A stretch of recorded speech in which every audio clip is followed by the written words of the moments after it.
네, 미국 증시 혼조로 거래를 마쳤지만 내부적인 악재는 그렇게 크지 않고 전반적으로 잔잔했다라고 평가할 수가 있겠습니다. 자, 그런 가운데 오늘 모닝뉴스 6가지 소식들 준비를 했는데요. 네, 첫 번째 소식은 결국에는 유럽이 중국을 먼저 관세와 관련해 공격을 하더니 바로 맞불 작전을 놓고 있는 중국의 모습들 체크가 되고 있습니다. 관련된 흐름 알아보도록 하겠고요. LCD에 이어서 이제 OLED 시장에서도 중국의 굴기가 또 압박을 해오는 모습입니다. 지금 중국의 비중이 더 높아지고 있다는 소식이 있고요. 마지막으로 반도체 투톱이 되겠죠. 삼성전자, SK하이닉스, 이 미국의 데이터 센터 기술 포럼에서 신기술과 관련된 내용을 선보였다고 하는데요. 키워드는 CLX, HBM, SSD 분야라고 합니다. 자세한 내용들 알아보겠습니다. 정수지 캐스터 전해주시죠. 네, 금요일 오늘장에 영향을 줄 수 있는 6개의 뉴스들 먼저 헤드라인으로 만나보겠습니다.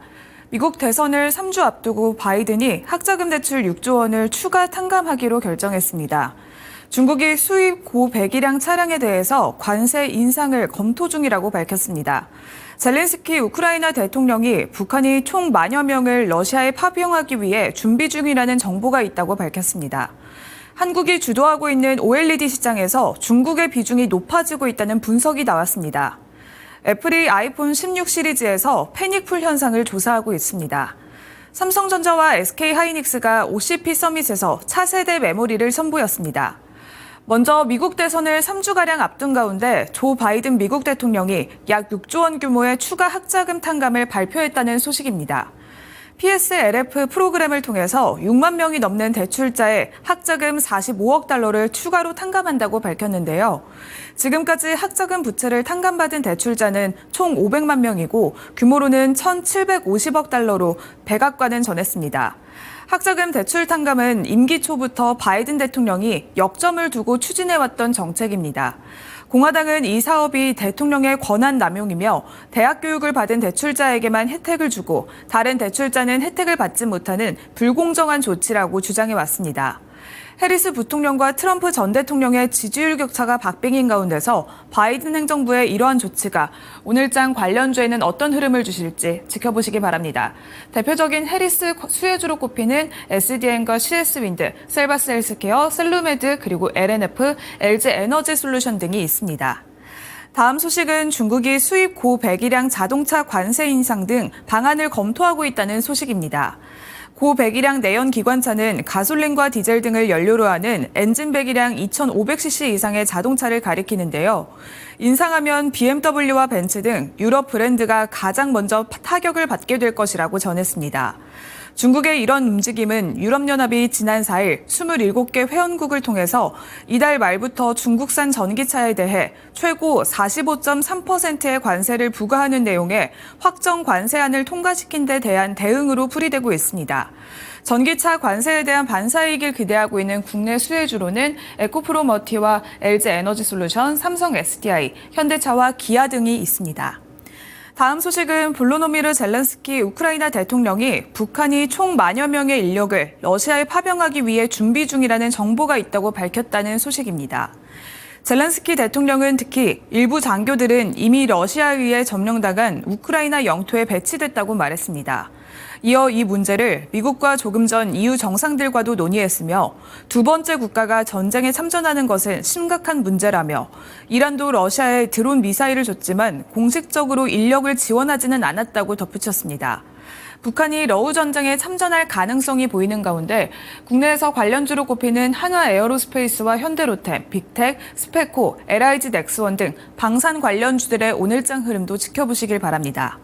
다음 소식은 국내 기업이 주도하고 있는 OLED 시장에서 중국의 추격이 거세다는 분석이 나왔습니다. 중국은 현재 LCD 시장을 독점하고 있는데요.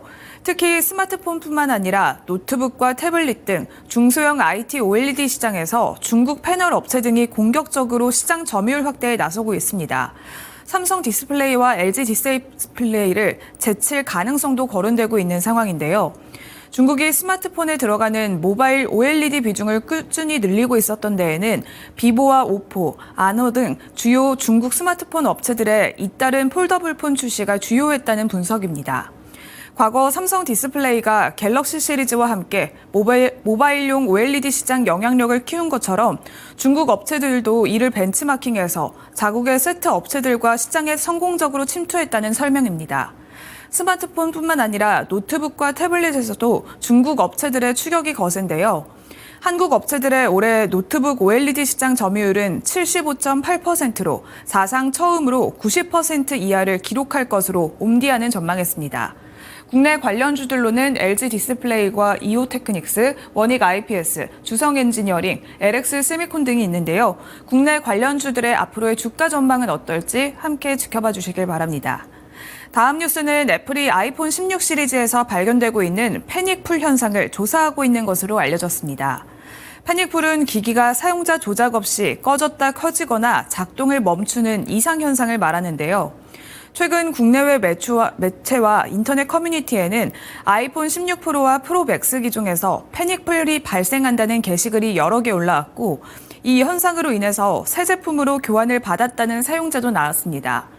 패닉풀 현상은 2022년 아이폰 14 시리즈 출시 초기에도 문제가 됐었는데요. 아이폰 16 시리즈의 판매 부진 논란이 나오고 있는 가운데 국내에서는 관련주로 LG 이노텍과 인터플렉스, 더구전자, BH 등이 있습니다. 마지막 소식입니다. 삼성전자와 SK하이닉스가 세계 최대 규모의 데이터 센터 기술 커뮤니티인 오픈 컴퓨트 프로젝트에 참가해 AI 메모리 솔루션을 대거 선보였다는 기사입니다. CXL과 HBM, SSD 등 AI 관련 차세대 메모리 제품들을 소개했는데요. 특히 SK하이닉스는 지난달 양산에 돌입한 HBM3 12단 제품을 엔비디아의 신형 GPU와 함께 블랙웰 슈퍼칩을 함께 점시했습니다. 전일에는 TSMC의 호실적까지 발표된 만큼 오늘장 반도체 관련주들의 흐름은 어떤 흐름을 보일지 지켜보시길 바랍니다. 삼성전자와 SK하이닉스, 그리고 윈팩, 이수페타시스, 제이시언 시스템, MDS테크 등을 관련주로 보실 수 있습니다.